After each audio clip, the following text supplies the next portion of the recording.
dos muros de Jerusalém, e o ressurgimento dos muros de Jerusalém é muito mais do que um marco geográfico, era um marco espiritual, porque significava proteção, união, vida, unidade. O ressurgimento dos muros lembrava que o Senhor Deus era o Deus de um só povo, de uma só fé, de um só batismo, de um só rebanho. Então foi nesse contexto aqui que o capítulo 12 foi escrito. Aqui os muros tinham acabado de ser erguidos e era uma grande festa espiritual. Existia uma grande festa acontecendo em dedicação a esses muros, em alegria pelo ressurgimento dos muros. Então, o capítulo 12 vai falar da lista dos sacerdotes e dos levitas que estavam ali por ocasião de reerguer os muros. Nós vamos ler a partir do verso de número 31, porque o que eu quero conversar com você nessa noite, à luz desse texto, é a importância do louvor na vida do povo de Deus. Querido, o que o texto vai nos ensinar é que não é compatível com alguém que reconstrói muros não ter uma vida de louvor. E louvor mesmo, isso de cantar, abrir os lábios e cantar. Só que o louvor, tanto o louvor do culto público, quanto o louvor que você faz no seu secreto, ele tem diretrizes à luz da Escritura. Então você que serve no ministério de louvor, que tem vontade de servir no ministério de louvor, você que canta na igreja local, que adora a Deus aí no seu banco, é muito importante que a gente não perca de vista toda essa narrativa do livro de Neemias, no capítulo 12, mais precisamente no verso 31 em diante, que diz assim a palavra do Senhor: ordenei aos líderes de Judá que subissem ao alto do muro. Também designei 2 grandes coros para darem graças. Um deles avançou em cima do muro para a direita até a porta do esterco. Osaías e metade dos líderes de Judá o seguiam. Azarias, Esdras, Mesulão, Judá, Benjamim, Semaías, Jeremias e alguns dos sacerdotes com trombetas, além de Zacarias, filho de Jonatas, neto de Semaías, bisneto de Matanias, que era filho de Micaías, neto de Saúl, bisneto de Asaf, e seus colegas, Semaías, Azarel, Milaai, Gilaai, Maai, muito nome bonito, você falou do seu filho aí, ó. Natanael, Judá, Hanani, que tocavam os instrumentos musicais prescritos por Davi, homem de Deus. Esdras, o escriba, ia à frente deles. À porta da fonte, eles subiam diretamente os degraus da cidade de Davi, na subida para o muro, e passaram sobre a casa de Davi até a porta das águas, a leste. O segundo coro avançou no sentido oposto.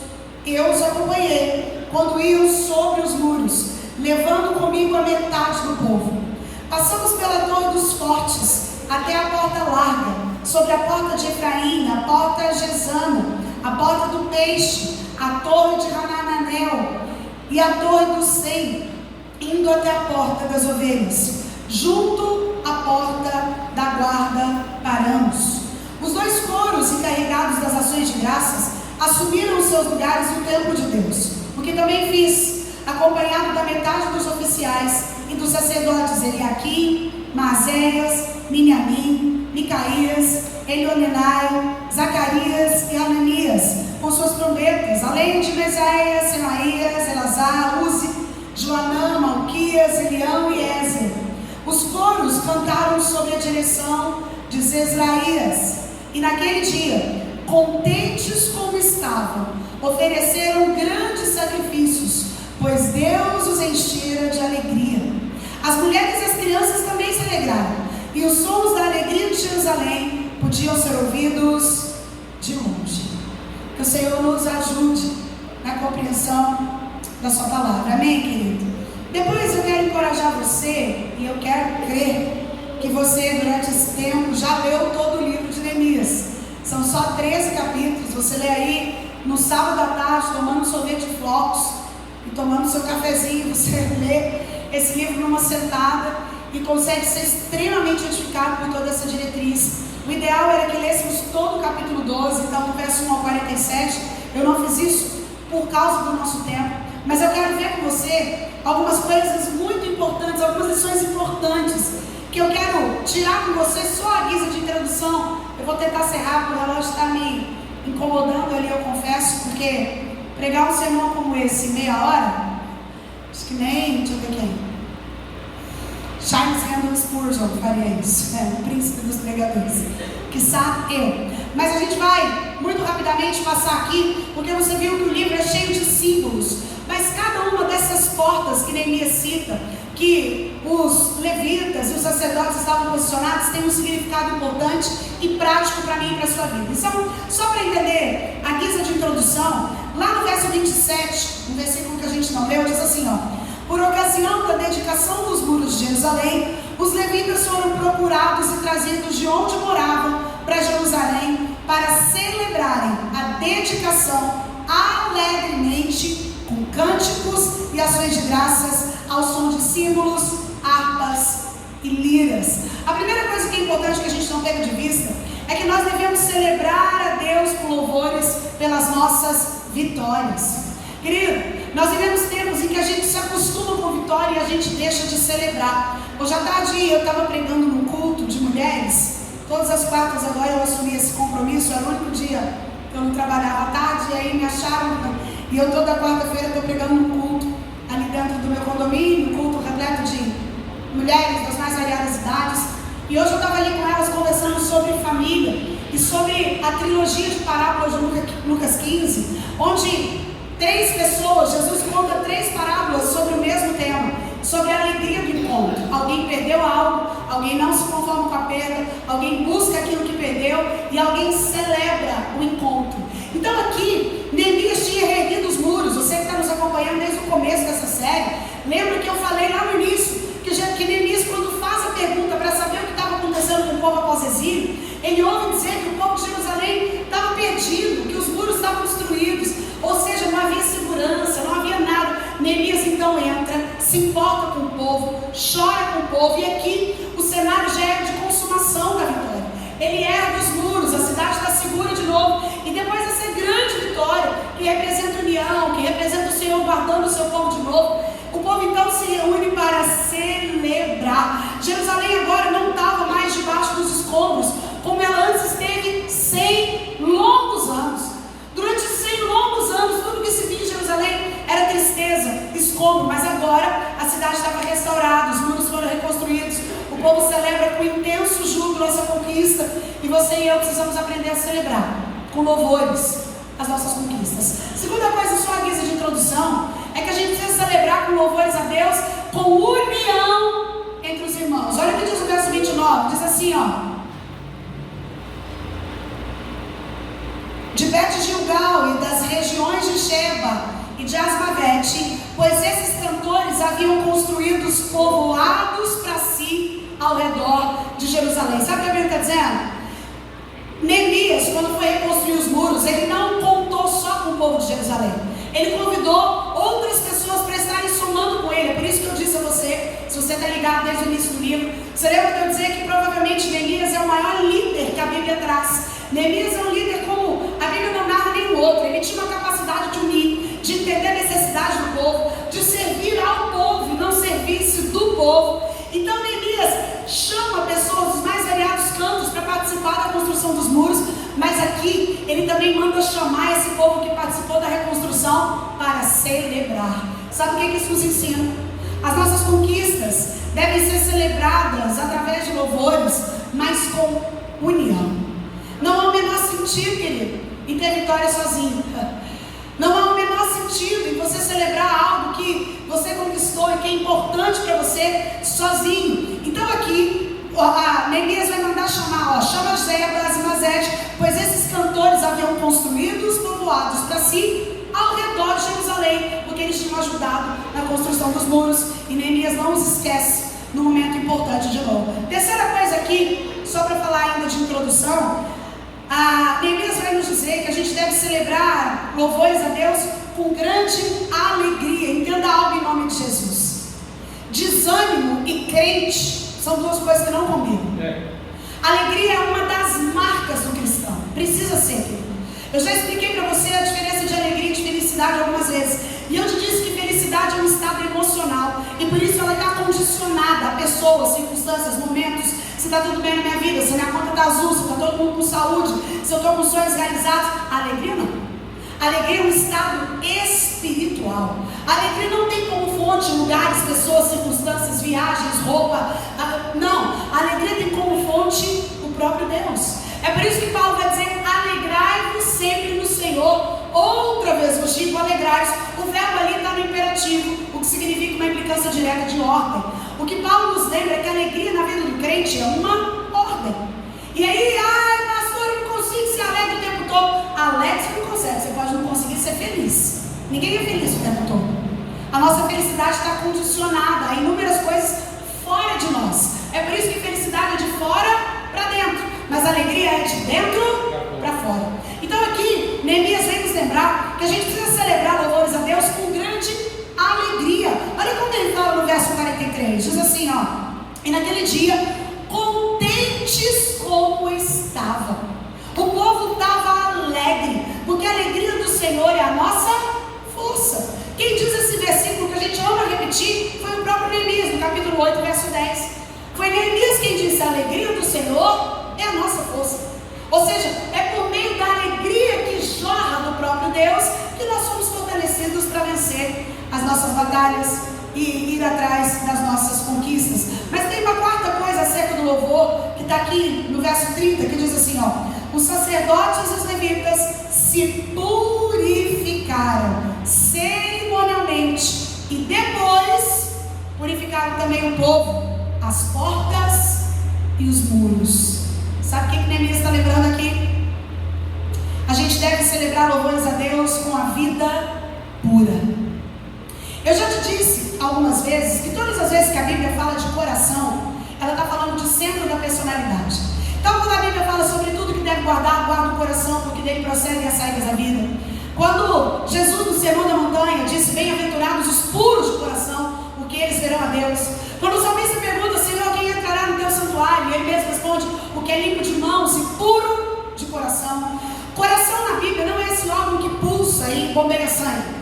Todas as vezes que a palavra coração aparece na Bíblia, a Bíblia está se referindo a centro de personalidade. O que isso significa, trocando em miúdos? Está falando que coração representa intelecto, emoções e vontade. Para Deus está tudo interligado. É por isso que a pureza que nos leva ao céu não é só a pureza de um coraçãozinho vermelho que a gente faz com emoji, que a gente faz assim agora, né? Os coreanos fazem. Enfim, é centro de personalidade, meu irmão. A ideia da Bíblia é que quem chega ao céu é puro de mente, é puro de emoções e é puro de atos. E aqui, a ideia de que o louvor deve ser celebrado com vida pura é muito séria, tanto que o texto vai dizer que os sacerdotes e os levitas se purificaram primeiro, depois purificaram o povo e depois purificaram os muros e as portas. Sabe o que eu quero que você entenda? Eu já disse isso antes, mas não quero muito repetir. A ideia do movimento pentecostal, que quando a pessoa chega na igreja, ela ajoelha, dobra os seus joelhos e ora, o objetivo disso não é cumprir o rito. O objetivo disso é que você entenda a necessidade ímpar de confessar os seus pecados antes de ousar prestar um culto a Deus. Porque Deus não aceita a iniquidade associada ao ajuntamento solene, diz a palavra de Deus. Iniquidade nada mais é que pecado programado. É aquele pecado que a gente cultiva. Tem gente que ama ter um pecadinho de estimação. Tem gente que flerta com o pecado. E aqui a Bíblia vai dizer que para louvar a Deus tem que haver primeiro purificação. Deixa eu dizer uma coisa para você que gosta de louvor, que trabalha com louvor, que mexe com louvor. Satanás é um anjo caído. E Lúcifer, antes de cair, ele era uma espécie de maestro do coral do céu. Satanás entende tudo de música. Ele gosta da música.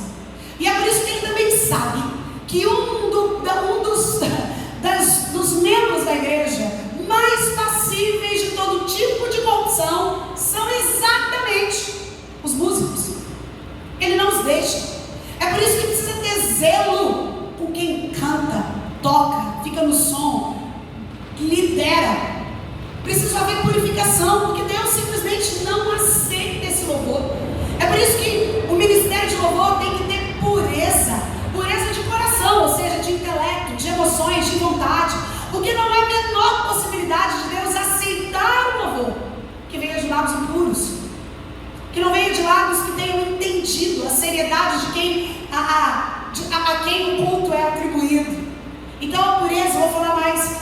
daqui a pouquinho, mas tem uma quinta coisa que a gente aprende aqui logo de início, que é que a gente precisa celebrar o louvor a Deus com ordem e com arte. Eu não vou ler tudo, mas o versículo 9, o 8, o 24, o 27, o 36, eu vou ler só o 36 para você entender o que eu estou dizendo. O 36 diz assim, ó: e seus colegas, Semaías, Azarel, Milaai, Gilaai, Maai, Natanael, Judá e Hanani, que tocavam os instrumentos musicais prescritos por Davi, homem de Deus. Desde sempre, o Senhor mostrou a forma como Ele queria ser adorado. E os levitas eram exatamente aqueles que eram os encarregados de celebrar. Dentre eles havia os cantores, havia os instrumentistas, havia os compositores, havia o regente. E o texto está dizendo que tudo era feito com arte, ou seja, pessoas ali revelando as suas habilidades, mas também com ordem. Hoje, se você está atento, você viu que a gente teve um problema do som desde o início do culto, né? É um tal de põe fone, liga fone, a gente não escuta o instrumento, não estava tendo retorno. E para a gente estar aqui na frente é um desafio conseguir romper na adoração com problemas técnicos que a gente está vendo acontecer. Né? Isso é porque alguém desligou a tomada lá do som e depois o som demora, ele leva um tempo para aquecer, e até que ele aquece, a gente já está lá no meio do louvor para o final. Mas o que eu estou dizendo? A Bíblia vai dizer que nós precisamos celebrar a Deus com ordem e com arte.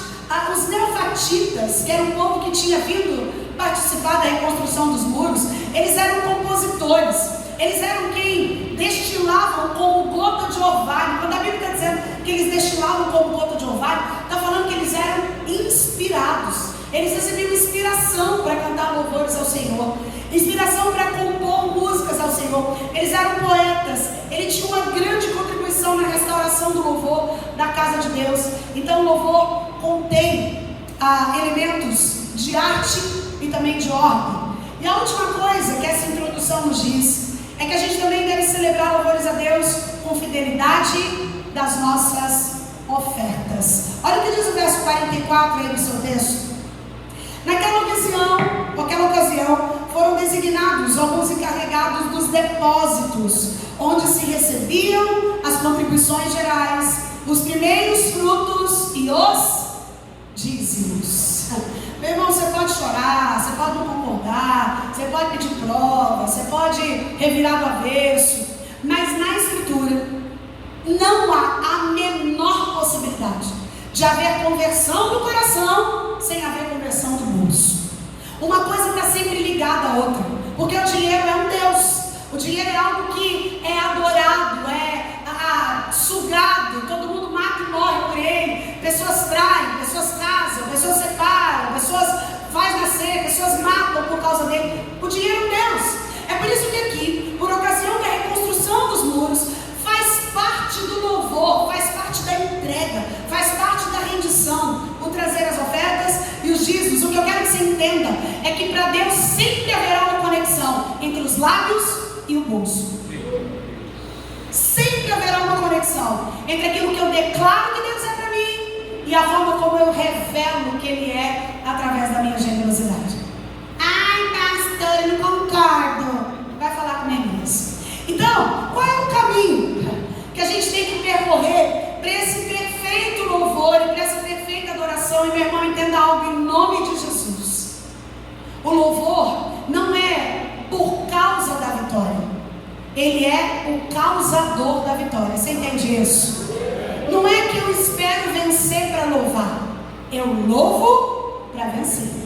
Então o louvor na vida do cristão não é uma opção, não é quando você está de bom humor, não é quando você está afim de escutar no seu carro, não é quando não tem outra música boa passando no rádio, não é quando você está limpando a casa e você está afim.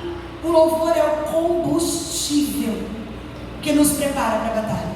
E aqui Elias leva isso tão a sério, que ele vai mostrar como é que estrategicamente cada parte do povo foi levado para um lugar do muro, e cada lugar do muro tem um significado, e eu vou voar falando disso aqui para você, porque ele começa falando, olha aí o verso 31, ele diz assim, ordenei aos líderes de Judá que subissem ao alto do muro, também designei 2 grandes coros para darem graças, um deles avançou em cima do muro para a direita, até a porta do esterco. Em outras traduções, vai dizer que é até a porta do monturo.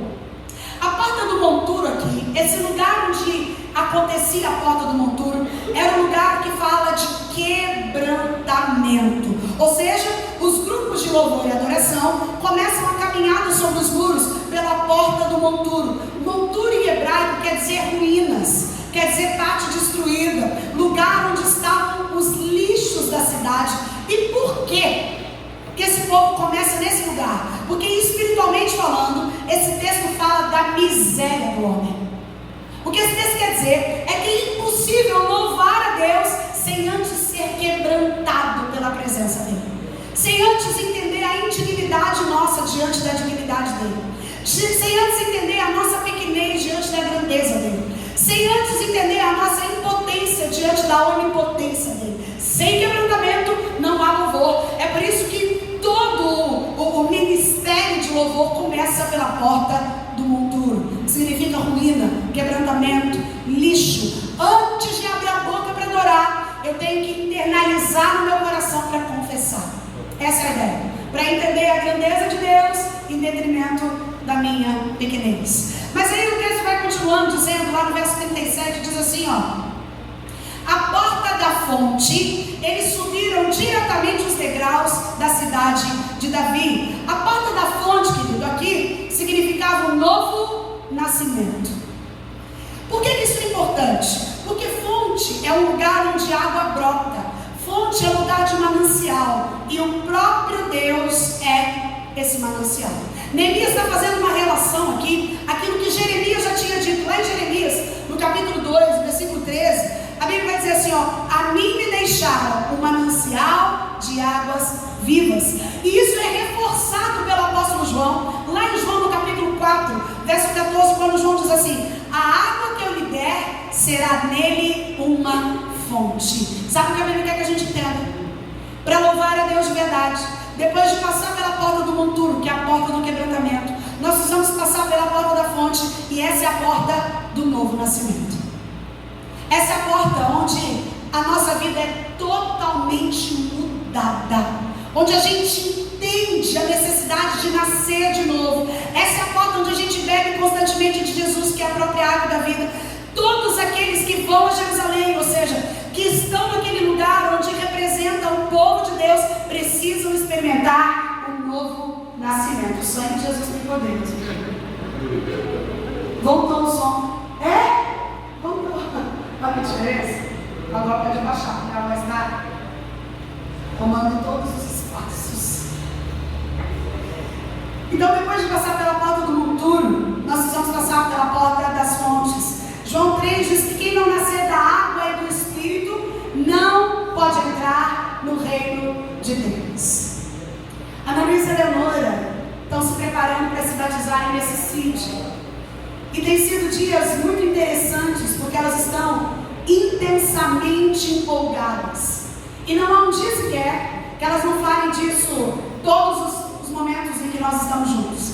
Então, quando elas acordam, elas falam: mamãe, hoje faltam tantos dias para o meu batismo. Quando eu vou buscar elas na escola: mamãe, eu estou muito empolgada com o meu jejum. E às vezes eu falei algumas vezes, falei: filho, porque elas estimularam jejuns difíceis para elas. 30 dias de jejum pesado, que eu estou vendo adulto não dando conta de fazer. E elas firmes. E teve momentos que eu falei: filha, come. Eu estava quase falando: dá uma quebradinha. E elas olhavam para mim e diziam: mamãe, a gente não pode fazer isso. A gente vai se batizar. E aí, às vezes elas falavam: mamãe, o que o batismo significa? O Célio e eu estamos fazendo um intenso discipulado com elas, até por causa da pouca idade, para elas entenderem isso. E a gente estava explicando para elas essa semana o simbolismo do batismo. Por que a gente mergulha alguém? E qual a pergunta que o pastor faz antes de mergulhar alguém? Né? E o pastor pergunta: você está disposto a morrer para o mundo e a viver para Deus? É isso que o batismo simboliza. Você deita nas águas, morrendo para o mundo, e se levanta vivendo para Deus. Esse é o ponto de Neemias aqui na porta das fontes. Há um novo nascimento, há uma nova história. Primeiro você nasceu lá na barriga da sua mãe, mas quando você começa a andar com Cristo, o batismo significa um novo nascimento. Você nasce de novo. E aí até a gente canta: eu nasci de novo, porque a ideia é que algo nasce. E Neemias tem que ter novo nascimento. Terceira coisa que Neemias vai dizer, ou a terceira porta pela qual ele conduz esses levitas, está no verso 37 ainda, diz assim, a porta da fonte, eles subiram diretamente os degraus da cidade de Davi, mas subiram para o muro, e passaram sobre a casa de Davi, até a porta das águas a leste. A terceira porta que esses responsáveis pela adoração passaram, foi a porta das águas. Essa porta aqui, querido, significa o enchimento do Espírito Santo. Ninguém louva a Deus sem estar verdadeiramente cheio do Espírito Santo. Eu tenho batido nessa tecla aqui na nossa igreja sobre a importância de você vir preparado para o culto público. Quando você sabe que virá o culto na quarta, no domingo, na sexta ou em qualquer outro dia que nós tenhamos culto ou que você vá visitar uma outra igreja, é muito importante que o culto não seja um programa como um show, como uma festa, como um evento social, no qual você só vai. Existe todo um preparo para o culto, porque você vai ali se encontrar com o dono do universo. E por isso há de haver quebrantamento, há de haver novo nascimento, e há de haver a porta das águas, que é o enchimento do Espírito. Enquanto a porta da fonte fala no lugar onde a água brota, a porta das águas fala de corrente, de rio, de manancial. Não é uma fonte onde emana água, mas é um lugar de água corrente, exatamente fazendo alusão à liberdade do Espírito. E quando o Espírito se move, o louvor ocupa os espaços, alcança o coração de Deus, renova, transforma, cura, liberta. Quantos testemunhos nós temos de pessoas que são libertas por meio do louvor? Um dos grupos que na minha leitura mais tem a capacidade de fazer isso quando canta, por causa da unção que carrega, é exatamente o grupo Água que o pastor Sérgio falou aqui. A família da Lu, o pai, a mãe, a Lu e mais duas irmãs formam o grupo Água. E quando eles cantam, o céu desce. A impressão é que a gente está pertinho. E eu não sei se de forma consciente eles fazem isso, mas certamente inconsciente, fazem o tempo todo. O louvor ele vai promovendo quebrantamento, novo nascimento, ele vai promovendo a unção do Espírito que jorra. E Neemias nos dá um caminho para essa adoração, porque é uma responsabilidade no abrir dos dados. Não é só chegar aqui e dizer: vitorioso és, na tempestade estás, teu nome infalível. Ou mesmo, não é esse tipo de louvor, Deus assim. Há um preparo para o louvor. Neemias organiza as coisas para o louvor. A porta das águas, aqui no verso 37, tem a ver com o enchimento constante do Espírito na vida do cristão. Aquela ideia de que é vital que você e eu nos alimentemos disso, para que no momento oportuno o nosso louvor alcance o coração de Deus, conduza pessoas, transforme vidas. Louvar não é cantar. Cantar, quem tem muita técnica, quem recebeu habilidade, não faz. Louvar, você pode não ter técnica nenhuma e ainda assim ser um mestre de louvor. Aleluia. Você pode ser totalmente semitonado, não saber a diferença de um dó para um ré e nunca saber na vida, e ainda assim entregar o melhor louvor.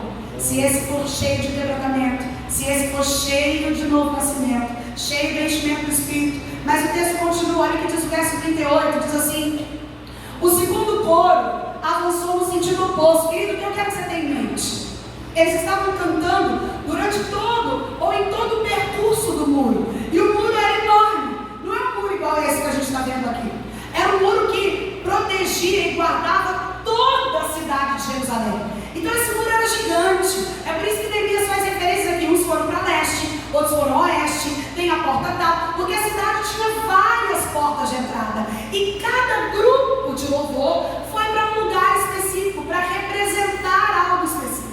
Então é essa a ideia do texto. Aqui no verso 38 diz assim: o segundo coro avançou no sentido oposto. Eu, ou seja, Neemias, os acompanhei quando iam sobre o muro, levando comigo a metade do povo. Passamos pela torre dos fornos até a porta larga.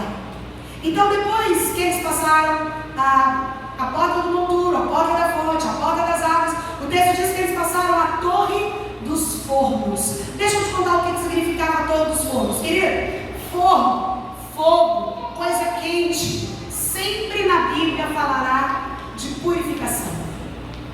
O fogo purifica, o fogo transforma, o fogo muda.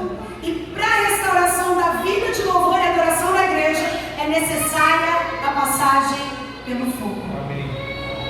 Não há a menor possibilidade de você e eu entregarmos ao Senhor o louvor genuíno sem passar pela purificação, sem passar pelo fogo. Não é somente a confissão de pecados na porta do monturo, não é só o beber de Cristo na porta da fonte, não é só a santificação na porta das águas, mas a gente precisa passar pela torre dos fornos e sentir o cheiro de coisas que se queimam. Nessa torre tudo é queimado, nessa torre o fogo de Deus queima o entulho, o lixo, a impureza, e nós somos batizados com fogo. E deixa eu te dizer uma coisa: batismo com fogo não é aquele que faz se sapatear, não. Tem pentecostal que acha que batismo com fogo é aquele que faz se sapatear, rodar. Não é não, meu irmão. O batismo com fogo bíblico é aquele que te purifica. Não tem nada a ver com sapatear e relampear e pegar fogo. O batismo com fogo é aquele que te purifica. É aquele que te limpa. Aleluia. Todas as vezes que a Bíblia faz referência a fogo, ele está falando de purificação. Sapatear no mistério é outra coisa. A gente precisa aprender a separar isso para a gente não falar bobagem quando abre a boca no meio de pessoas. Então, o batismo com fogo, ele não te credibiliza a profetizar, sonhar, aterrizar, falar em línguas. O batismo com fogo te purifica do seu pecado. Aleluia. Foi por isso que João Batista falou: aquele que vem após mim vos batizará com o Espírito e com fogo. Ele não está falando que Jesus ia fazer você sapatear no mistério. Ele está falando que Jesus ia fazer você se purificar. Glória a Deus. Glória a Deus. É por isso que João Batista precisou preparar o caminho para Cristo. Porque para haver purificação tem que haver preparo. Se você que está aqui e vai ao CID, esteja se preparando nesse tempo. É importante que haja preparo. A Bíblia vai dizer: preparai-vos, ó Israel, para te encontrares com os seus Deus. É preciso ter preparo. Mas depois que passa pela torre dos fornos, eu estou terminando. Olha o que diz o verso 38 ainda. Passamos pela torre do fogo até a porta larga, ou em outras versões, o muro largo. O muro largo fala de exultação. O largo, a ideia aqui é que leva em todas as direções. É um lugar espaçoso, é um lugar que não tem aperto. O que eu estou querendo que você entenda? À medida que as coisas andam sobre o muro e passam pelas portas e pela torre, elas vão chegando ao muro largo. O que isso quer dizer? Na vida de louvor da igreja, a restauração dos louvores, na adoração a Deus, a gente encontra um lugar de liberdade em Cristo. E a liberdade é genuína. Eu me lembro uma vez, eu fui a um culto e o ministro de louvor, ele estava bem intencionado, apesar de não saber o que ele estava falando. Ele falava para o povo assim: ó, meu irmão, fale para os seus pés, vocês são livres, podem pular. Mãos, vocês são livres. Corpo, você é livre, você pode dançar. E eu aqui olhando, ele fala: então, se eu sou livre, eu também posso ficar quieto. Essa é a ideia da liberdade do Espírito. Em cada um de nós, o Senhor opera de uma forma diferente. Aleluia. A liberdade do muro largo. Me diz que tem gente que adora a Deus e grita: aleluia, louvado seja Deus, e corre, e grita e chora. Outros, de forma silenciosa, têm implosões internas, estão quebrantados por dentro. Ainda uma lágrima escorre no rosto, e isso é silencioso. Outros ainda gostam de cantar alto, outros batem palmas, outros levantam as mãos, outros se ajoelham. Não importa, a ideia do muro largo é que na vida do louvor da igreja e há encontro para a liberdade. O culto não é engessado de forma rígida, inflexível, por liturgia fria, sem condução do Espírito. Há espaço para alegria, há espaço para exultação do Espírito, há espaço para choro, há espaço para quebrantamento. O muro é largo. Há espaço para você. Amém. Há espaço para mim. Há espaço para cada um de nós. Aleluia. Cheios da presença desse Espírito. E como falou o pastor Carlos ontem, eu amei, e vou falar isso um monte de vezes ainda, o Espírito Santo é ordeiro e ético. Amém. Ele não te invade. Ele não faz aquilo que você não está muito afim. Ele respeita a sua forma de adorar. E aqui Neemias está falando exatamente disso. O muro é largo. eu vou correr para o final, mas eles ainda passam pela porta de Efraim, que significa produção de frutos, ou seja, há uma produção frutífera por meio do louvor. O louvor cura, o louvor liberta, o louvor consola, o louvor trata. Hoje à tarde, nós estávamos lá nessa reunião de mulheres que eu fui pregar, e aí uma irmã foi cantar, e ela pegou o microfone para a capela mesmo, e ela começou a cantar assim, ó, tá sofrendo, mas também tá aprendendo, né? Tá te ensinando, mas também tá te ensinando, então, toda promessa tem um tempo de espera, mas Deus já declarou vitória nessa guerra, fica tranquilo, não se desespera, se foi Deus quem prometeu, a promessa está de pé, somente espera, mantenha calma, não perca fé. E ela começou a cantar isso olhando para uma das mulheres que estava lá. E à medida que ela cantava e olhava nos olhos daquela mulher, a mulher veio sendo tomada por um quebrantamento, um consolo. E ela, a impressão que eu tinha olhando era que aquela mulher estava entendendo que aquele louvor naquele momento era para ela. Eu estou sofrendo, mas eu também estou aprendendo. É disso que a porta de Efraim fala. O louvor produz frutos. Ele transborda na vida da igreja, na vida do irmão, na vida de quem está adorando, na vida de quem está sentado, na vida de quem está tocando, na vida de quem está com o microfone. O louvor precisa ser frutífero. O louvor não é só um acaso para preencher o espaço no culto. O louvor produz frutos. Aí fala da porta velha, que é experiência, da porta do peixe, que é crescimento. Deixa eu falar só dessa porta do peixe aqui, que o pastor Sérgio principalmente vai gostar. No verso 39 diz assim, ó, sobre a porta de Efraim, a porta gessana, a porta do peixe. Peixe na Bíblia, querido, significa abundância e crescimento. Amém. Peixe no Novo Testamento está ligado à vocação, está ligado ao chamamento dos discípulos. Assim como o peixe tem capacidade de alta produtividade, não sei se você já teve a oportunidade de ver os ovinhos do peixe, mas ele produz centenas de ovinhos. A Bíblia fala que nós somos chamados para produzir frutos. Rick Warren, certa vez, falando sobre a sua igreja plantada, gigante hoje, ele foi perguntado sobre o que ele faria diferente se ele estivesse começando uma igreja agora. Ele falou com toda certeza: eu investiria pesado na área da música. Por quê? Porque a Bíblia é rica em dizer que o louvor também é responsável pelo crescimento numérico da igreja. Pastor Osmar, pastor Célio e eu servimos numa igreja onde a gente se conheceu há muitos anos atrás, e a igreja, ela era gigantesca, exatamente pelo poder de Deus através do louvor. Que não era só tocado ou produzido por excelentes músicos. Tinha sim excelentes músicos ali, mas também tinha poder de Deus. E pessoas saíram de todos os lugares de Goiânia e de Aparecida para ir lá naquela igreja, né, pastor Francisco, pastor Ivone, todo mundo era de lá. As pessoas saíram de todos os lugares para ir até lá por causa do louvor. O que a Bíblia está dizendo, através da porta do peixe, é que o louvor, além de trazer bênção à igreja como a porta de Efraim, ele leva ao crescimento numérico. A igreja que louva e adora cresce rapidamente, porque o louvor cativa os homens. Amém. É por isso que quem está aqui precisa ter tão sério. Verdade, verdade. Essa semana eu até gravei um áudio para o grupo de louvor aqui na nossa igreja, e depois que eu gravo e escuto os meus áudios, eu fico pensando, gente, se a pessoa for casca fininha, ela não fica muito perto de mim, ela não dá conta, né? Porque não sou eu. A gente precisava, a gente precisa que a pessoa para tocar e para cantar na frente da igreja, ela tenha a correta noção da responsabilidade, do peso, do privilégio e da seriedade de fazer. Não é um protocolo. Não é só para vir aqui pegar o microfone e do jeito que eu quiser. Não é só um instrumento que eu toco bem, uma habilidade, porque isso tem música que sobra por aí. A ideia é que o louvor cativa os homens. O louvor traz jovens para Deus. O louvor atrai pessoas para o reino. O louvor tira a pessoa de confronto. O louvor cura, liberta.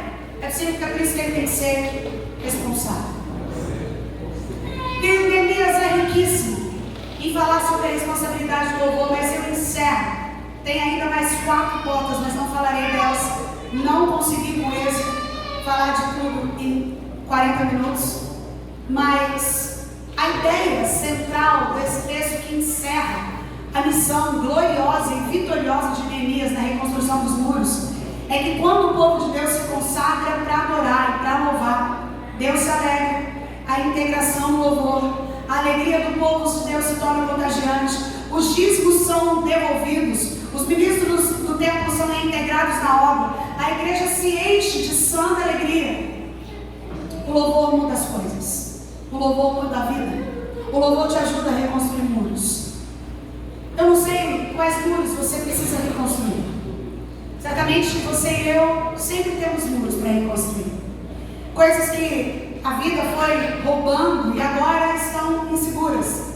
Quem sabe é o casamento, a saúde, as finanças, os projetos, a vida espiritual. Via de regra, aquilo que a gente não cuida, os muros vão ficando frágeis e eles tendem a cair. E aqui no capítulo 12, o foco de Neemias é o entendimento de que se você tem uma vida de louvor, uma vida séria de louvor, uma vida de entendimento de louvor, você louva e o Senhor reconstrói. Você passa pelas portas e o Senhor liberta. Você se posiciona na posição de louvar e o Senhor te ajuda a reconstruir os muros que você necessita. Eu quero te encorajar a louvar. Eu quero te encorajar a louvar.